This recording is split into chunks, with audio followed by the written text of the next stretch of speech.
Good morning and welcome to Just Jane 1813. Today I'm really excited to welcome a brand new guest here. Welcome, Katherine Reay. Today is a big day for you. You're launching your new book, The Austen Escape. Thanks for joining us today. Oh, thank you so much, Claudine, for having me here. Yes, today is launch day. I have a copy right here for The Austen Escape. So I'm very excited that Mary and Isabel will be out and about in the world. I'm sure you are. It's probably like sending a child out into the world. First day of school. Off you go. Yes, yes.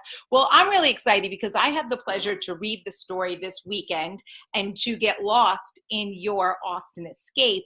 And I know that we have this funny connection because I had my own Austen Escape this past summer. I was able to visit England for the first time. And I was a guest of the BBC, and I actually visited Bath, which your story takes place in. And it was really great that I could connect with your characters on that level because I had also had my own desire to have an Austen escape, so I could really feel what they were feeling as well. So I just wanted to say that was a great, great connection. And I just wondered if you would like to start by sharing with my readers a little bit about yourself before we get into the book. Okay, I'm Katherine Reay, as I said, and The Austen Escape does take place in Bath. And I spent 2 years living in London in the early 2000s, and then 2 years living in Ireland. So I got to visit Bath a few times then. We'll go back and just briefly about myself. I have 3 kids. I now write full time. I don't know what else to say about it. No. I'm a former rehabbing runner and an avid chocolate consumer. Yeah. Yeah. But what do you do now to get your ideas since you're not running as much anymore? You know, I have this little machine called an elliptigo, which is an elliptical machine that goes on wheels. So I look ridiculous, but it's like running, and so I get my ideas there. So. Oh, that's great. That's great. So I know that you've written many other Austen-inspired books, and this is your 4th or 5th? Yeah, 5th book that has the most direct Austen connection, the Austen allusions to it. Dear Mr. Knightley was my first, and that's an epistolary novel where the character hides behind literary characters, one of the primary being Austen. And then the second is Lizzie and Jane. And these are 2 sisters who connect over literature and food. So it's the 3rd with an Austen name. Oh, okay. Wow, you're there with an Austen name. So obviously you're like many Janeites and you cannot deny your love for Austen and continue to find new things to enjoy, which I think is wonderful because I think that's what connects so many of us to Austen and why we keep going back to her work.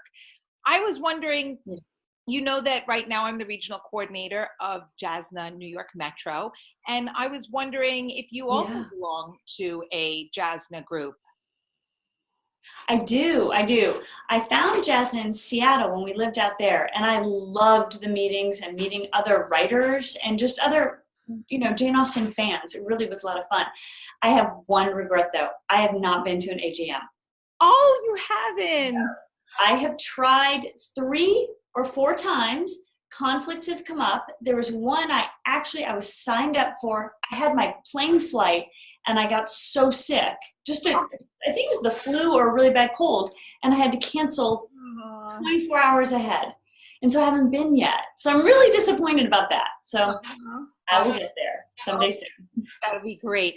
And well, this year was actually the first year I have attended an AGM, the one in California. It was a great experience. So I know you're going to love it. It's very similar to your Austen Escape. I kept thinking about how much people would connect with that experience as well. It would be wonderful. I'm sure you'll love it. When you think about your story as far as the Austen Escape goes, what is it that you love about the story, and what do you hope that other readers also connect with in your book? I love the word hope, first of all, and that's what I hope people find. Mary and Isabel are stuck. They're at a place, both of them in their lives, both their friendship and as individuals, they're both stuck. But a blank page is being turned, and a turning point in their lives. And it's new. Something new is about to happen for both of them at the end of this story.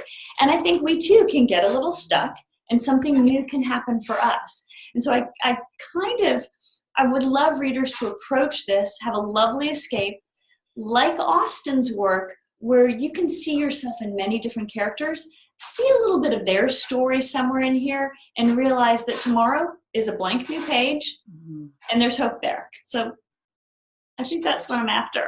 Oh, well, that's great. And I can say that as someone who has finished your book, that was definitely one of the feelings that I was also left with as well. You talked about Bath and the setting of Bath. So there's so many places you could have set your novel, given that it's inspired by Jane Austen and her characters. What made you choose Bath? Number one, the city is a perfect juxtaposition of Regency era with its Georgian center and an industrial, modern, fairly big town. And that's really sort of like the books I write. They take place in modern settings, but they allude to that classic literature, or in this place, that little Georgian center, that gem. And so it's sort of a juxtaposition between the two. I also liked playing on Jane Austen's perceptions of Bath. You know, we think, oh, Jane Austen loved Bath. Well, she didn't. And so I loved playing with Mary. You know, very early in the book, Mary says, I didn't get Austen. I'm now understanding a little more. And so it's that idea of perception, what we thought we knew or what we took for granted. And I think Bath is that, in a way, that city. It's not Catherine Morland's from Northanger Abbey, oh, this is glorious. You know, it might be a little more like Anne Elliot's, I don't want to go there. I don't like Bath. So I really loved on multiple levels playing with the city. Yeah. And you know, it is so interesting too, because I know that it's even hard for scholars to pinpoint how exactly Austen felt about that. So I like that you also played with that and explored that a little bit too in your story. And I think that's one of the things that we'll always kind of wonder about in regards to Austen. And maybe, you know what, maybe she had both kinds of feelings about the city as well. You know, sometimes it's not just black or white for people. Exactly. I love to, your characters play this fun game in the book where they act as though they are characters from Jane's novel, and they're able to pick a character that they would like to role play. Now, of course, I would always like to be Elizabeth Bennet, but like your character said, yes, I'm no longer even in the same age range as Elizabeth. So I wouldn't be picking Elizabeth. I would probably be picking like a Mrs. Gardner. But I was wondering, what character would you pick if you were to role play an Austen character at a getaway like this? Yeah. Okay, so you added the age element, which is terrible because you're right. I can't pick any of the heroines now. I'm older. Okay, so if we put age aside, I would probably always be. That's who I'm naturally aligned to. So if I was going to go away for an escape, why not pick a Mary Crawford from Mansfield Park? I mean, have a little fun. It's only for a short period of time. I don't want to bring her home, you know, but that's fun. Or an Isabella Thorpe from Northanger Abbey. You know, you really could just have fun with the way they saw the world. I mean, they were center, you know, even Emma. Yeah, that might be fun too. So I don't know, but you're right. I don't think I'm Mrs. Jennings yet, but I'm definitely maybe Mrs. Croft or Mrs. Gardner. I can relate as well. And, you know, that you do bring up a good point, because it's funny, and I probably shouldn't say this, but the first character I thought of was, oh, I should be Lady Susan. And then I thought, oh, I don't want people to, you know, relate to Lady Susan, but she would be kind of fun too, you know, even though she gets a bad name. I mean, this is an escape, right? Exactly. You know, we're not bringing these characters home. Exactly. And Jane knew that. So we could enjoy her on small level, like an escape. Exactly. Your story also really centers around one of my other very favorite themes and relationships in Austen's books, actually, in particular, the story of relationships between daughters and their fathers. And I really connected with that. Elizabeth Bennet's relationship with her father is a relationship for me that always resonates with me emotionally and even probably intellectually. So I was wondering if that was intentional on your part. And I was wondering if you were trying to connect that with the relationships that your characters had with their fathers as well in the book. It was intentional to some degree, because while Elizabeth Bennet's dad absolutely adores her, like Mary's father in the Austen escape, I think he goes to his safe places a little too often. And he leaves Elizabeth and her sisters a little on their own. And I actually kind of liked that. That's why I gave Mary 3 older brothers also, to kind of further have all these men adore her, but she's a little on her own. And so, yes, I did play with that. And to your point about fathers and daughters, I loved playing around with Isabel's father too, because we see that in Austen as well. The dads aren't always great men. We have General Tilney in Northanger Abbey. We have Sir Walter Elliot in Persuasion. We really wouldn't want as fathers. So Austen really does give us this gamut of relationships and working through those relationships and seeing the good and the bad within them. And I did like playing with that. Yeah. Yeah, I think that that's something that your readers will really enjoy in the book as well. I think that, it's nice that people bring different feelings to that, and they'll be able to connect with those relationships in your book in different ways. I always ask my visiting authors the question about Jane Austen and why, after 200 years, you are still so connected to her and her work, and why you think other people are still as interested and engaged with her on so many levels. I get this question asked too, because obviously if you write these books, you do get that question.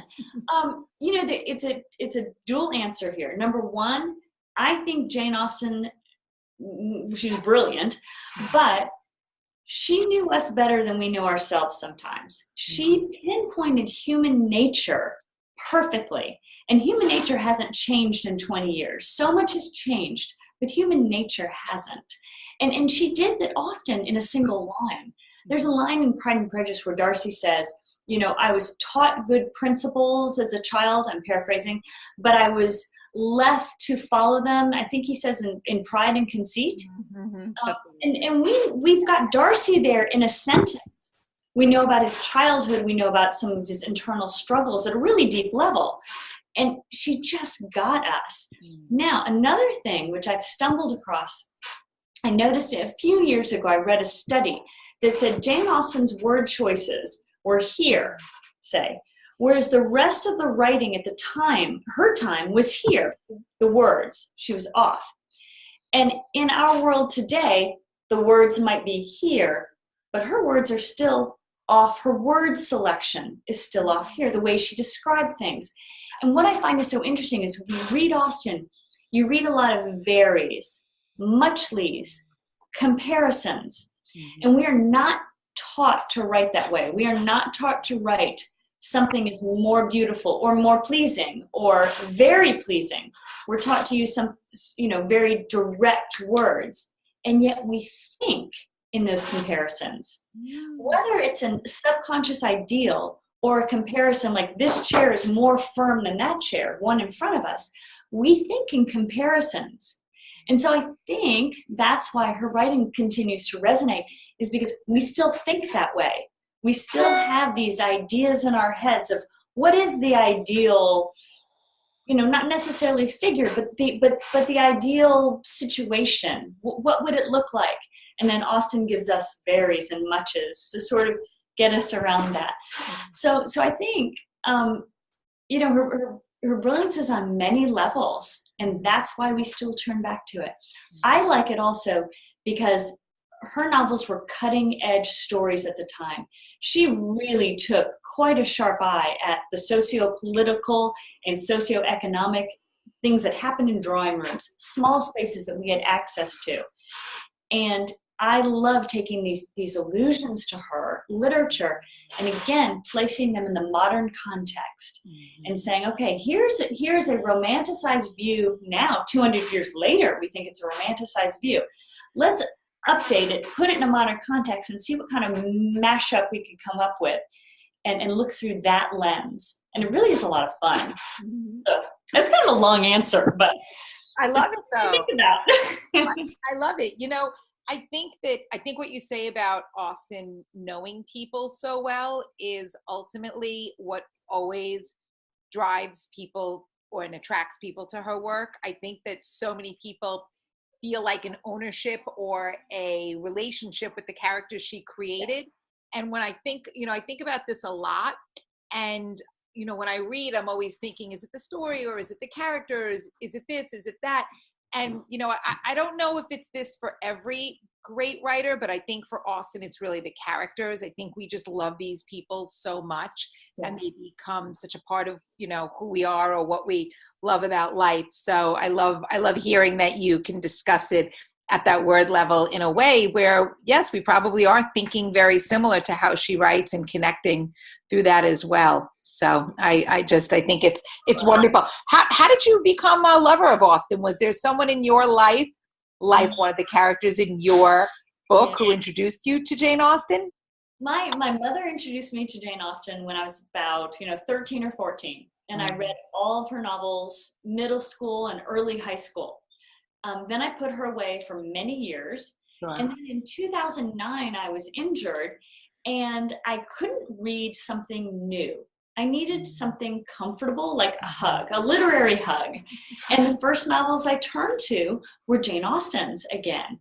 And that's where Dear Mr. Knightley came from, just sort of immersing myself in her literature and becoming reacquainted in 2009. Wow. So, that's fascinating. And I hear that from people often about how comforting she is, and she is such a great reread that it makes sense that people turn to her novels as well. Now, do you have a daughter? I have two daughters. I have an Elizabeth and a Mary Margaret. Oh wow, look at that. So have you introduced them to Austen yet? I've tried. Okay, so this is so embarrassing. I've introduced them to the movies. That's as far as I've gotten. Actually, one of my daughters plays club volleyball, and her club is about 45 minutes away. And so on audiobooks, she has listened to the unabridged Persuasion, Pride and Prejudice, and Emma. Wow. But my other daughter has not, other than the movies. But I'm hoping. I'm sure. It's hard when you have a parent probably that loves an author so much. But I think over time, our children will eventually come to Austen. It's just can't always be pressured. It has to sometimes feel like their choice as well.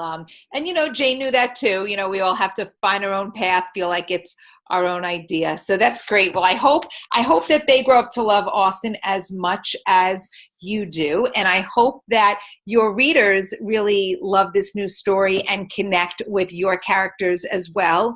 Mary and Isabel are wonderful to spend time with, and you have some nice men in there to also spend time with as well, which I loved. And your side characters were lots of laughs, and I hope that you have great success with the book. I'm so excited that you came to visit with my readers today.